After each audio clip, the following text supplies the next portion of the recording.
Tapos na ang UAAP Season 87 kung saan muling naibalik ng UP Fighting Maroons ang tropeyo sa kanilang paaralan.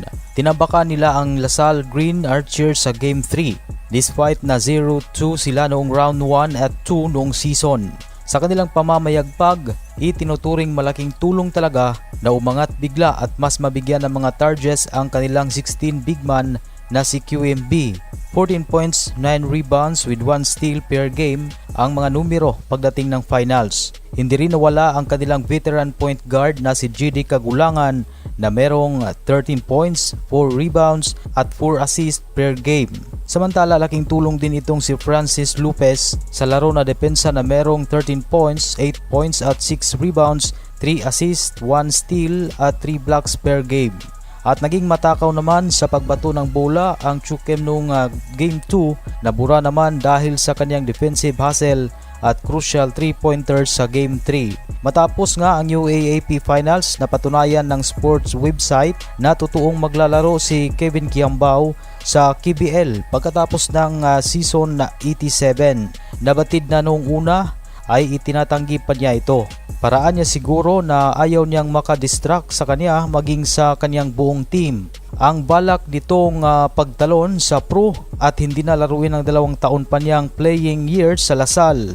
At kamakailan nga lamang ay nagpost ito sa kanyang social media account na ito'y nagpapaalam at nagpapasalamat sa buong DLSU community, maging sa mga taong tumulong sa kanya upang maabot niya kung ano na ang nakamit niyang achievements sa loob ng UAAP.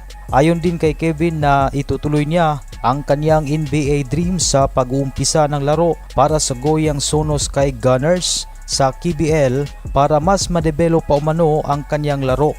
So ayan nga mga ka-sports, mismong nanggaling na kay Kevin Kiambao na sa KBL na ang next step ng kanyang career. Ganun pa man, wala pang official announcement kung kailan siya una maglalaro sa KBL. Pero gaya ng mga usapan noon ay malamang ngayong darating na January sa susunod na taon ay matutunghayan na natin si Kevin sa Goyang. Sa paglalaro niya sa KBL, mukhang mas hihingi palalo ang KBL ngayon. Magiging ka-level pa ng B-League para sa mga Pinoy fans. Kasi nga nabatid na simula nang nawala si Renz Abando sa KBL ay medyo nabawasan ang mga Pinoy fans sa KBL. Ngunit yun nga, sa pagpasok ni Kevin Kiambao, siguradong dadagsain na naman ng mga Pinoy ang KBL, lalo na pag nagkaharap pa sila ng dati niyang teammate sa NU Nazareth na si Carl Tamayo. Magandang bakbakan talaga ito. Bukod pa dyan ay maganda ang nilalaro ngayon ni Tamayo sa KBL na dati ay hindi niya nagagawa sa B-League. Kasi nga noon ay puro word import ang kaagaw niya sa minuto at mas into eyes kasi doon kumpara sa KBL na systematic ang bawat team. Kaya kahit pa katkat lang sa basket si Tamayo, nakaka 16 to 20 plus points siya para sa LJ Seekers. Ngunit bali-balita din mga ka-sports na ang tinanghal na finals MVP na si JD Kagulangan ay nakahakot din ng maraming interes mula sa mga KBL team.